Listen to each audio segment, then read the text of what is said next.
अच्छा, labour colony के बारे में हम आपको आगाह करते चल रहे हैं। हमने पहले ही 2 इसके एपिसोड्स रिलीज़ कर दिए हैं। एक अहम जो इसमें चीज़ सामने आई है वो इसी रिपोर्ट में, जो कि फैक्ट फाइंडिंग रिपोर्ट है, वो जारी की गई है और इस रिपोर्ट में कुछ ऐसे अफराद के नाम शामिल किए गए हैं जो कि करंटली वहाँ पर मौजूद हैं और उनके लिए लिखा गया है कि ये अफराद यहाँ पर अपनी हुकूमत कायम करके बैठे हुए हैं और इन्होंने यहाँ पर सारे निज़ाम को अपने नरगे में लेकर रखा हुआ है और ये अब कब्ज़ा माफिया की सूरत में यहाँ पर बैठ गए हैं। इन तमाम अफराद का ताल्लुक़ अल हतफ़ कंपनी से बताया जाता है। अल हतफ़ कंपनी के बारे में आपको अगरचे बताते चलें तो अल हतफ़ कंपनी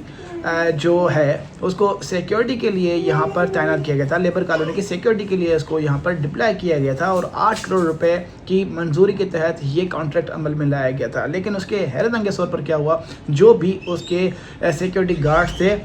वो यहाँ पर काबिज बनकर बैठ गए। चंद नाम इस रिपोर्ट में शामिल हैं जिनके लिए बताया जाता है कि ये बराह रास्त कब्ज़ों में और जो फ्लैट्स हैं उनको सेल करने में और जो फ्लैट्स हैं उनको रेंट आउट करने में सर फहरिस्त हैं, जिसमें सबसे सर फहरिस्त नाम आता है कासिम खोसो का नाम आता है। इसी के अलावा मुजाहिद खोसो, इरफान खोसो और रेहान खोसो, ये वो अफराद हैं जिनके लिए इस रिपोर्ट में बताया गया है कि इन्होंने इस पूरे जो लेबर कॉलोनी के फ्लैट्स हैं वहाँ पर 50 से ज़ायद फ्लैट्स सेल भी कर दिए हैं, उनको रेंट आउट भी कर दिया है। और इसमें एक और बड़ा अहम नाम आता है शहजाद मुग़ल का, जो कि हामिद फ्लोर मिल का ये वर्कर बताया जाता है। उसके लिए भी कहा गया कि ये बंदा भी लेबर कॉलोनी में इस वक्त पूरे प्लाजा पर कब्ज़ा करके बैठा हुआ है और अब ये यहाँ पर जो फ्लैट्स हैं वो भी सेल करने लगे हैं और उनको भी रेंट आउट करने लगे हैं और इनके साथ पूरा कब्ज़ा माफिया का टैग लगाया गया। ये रिपोर्ट सिटिंग अफसरान ने बनाई है और इन तमाम अफराद को रिपोर्ट के मुताबिक साबका जो डायरेक्टर एहतशाम खान थे और जो क्लरिकल स्टाफ था वो इनको शेल्टर फराहम करता रहा है, वो इनको प्रोटेक्शन फराहम करते रहे हैं और हैरत अंगेज़ तौर पर जो EOBI के डॉक्यूमेंट्स हैं वो जाली बनाकर लोगों को जो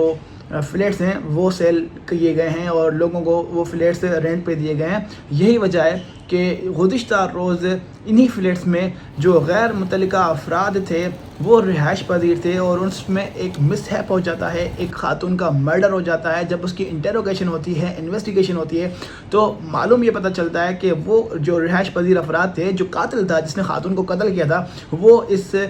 फ्लैट का बराह रास्त मालिक नहीं बल्कि गैर मुतल्लिका शख्स था जिसको साबका दौर में यहाँ पर फ्लैट रेंट पर दिया गया था, जबकि जो इसके ओरिजिनल मालिकान हैं वो किसी सोप कंपनी से ताल्लुक़ रखते हैं और उन्होंने ये फ्लैट जो है वो इसको रेंट आउट किया हुआ है और इसमें भी यही अफराद मुलविस पाए गए हैं। इसी तरह से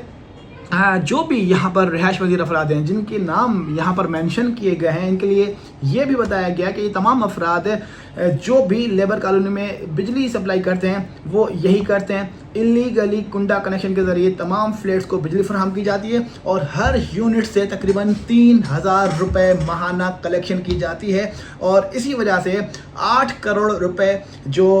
वाजिबात हैं लेबर कॉलोनी की तरफ वो अभी तक नॉन पेड हैं, ड्यूज़ हैं वो पेड नहीं हुए हैं। और यही वजह है कि लेबर कॉलोनी के हुक्काम ने सेप्को को ख़त भी लिखा है, सेप्को को लेटर भी लिखा है और उसमें वाज़ेह तौर पर कहा है कि जो लेबर कॉलोनी की जो कनेक्शंस हैं उसको काटा जाए और उसके बावजूद भी वहाँ पर बिजली की सप्लाई जारी है। इसी तरह से गैस की मद में करोड़ों रुपए दिए गए हैं कि वहाँ पर गैस सप्लाई की जाए, लेकिन अब तक वो गैस सप्लाई ना हो सकी है। गैर कानूनी तौर पर जो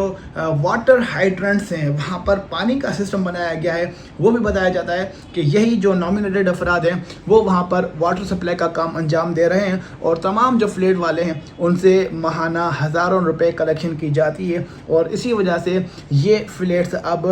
जो गैर मुतल्लिका अफराद हैं उनके लिए एक बेहतरीन जगह बन चुकी हैं और इसी की वजह से अब जो लेबर कॉलोनी है जो अपना असल पर्पस जिसका ख़ास मकसद جو خاص مقصد تھا مزدوروں کو، محنت کشوں کو، ان کو ایک اچھا گھر فراہم کرنا تھا، اب وہ اپنا مقصد کھوتی جا رہی ہے۔ بہت ہی چونکا دینے والے انکشافات کیے گئے ہیں ورکر ویلفیئر بورڈ کی جانب سے جاری کردہ اس رپورٹ میں، جو کہ سبمٹ کرائی گئی ہے اعلیٰ حکام کو، اور اس میں واضح طور پر لکھا گیا ہے کہ الہتف کمپنی کی جو یہ گارڈز ہیں، نہ صرف ان کے خلاف کارروائی کی جائے، ان کو یہاں سے بے دخل کیا جائے، قانونی کارروائی بھی کی جائے، ان کو حراست میں بھی لیا جائے، اور ان کے زیر نگرانی جو بھی افراد جن کو یہاں پر فلیٹس دیے گئے ان کو بھی یہاں سے فوری طور پر ڈسپلیس کیا جائے، ہٹایا جائے، قبضہ چھڑایا جائے، لیکن اب تک ان کے خلاف کوئی کارروائی عمل میں نہیں لائی جا سکی ہے۔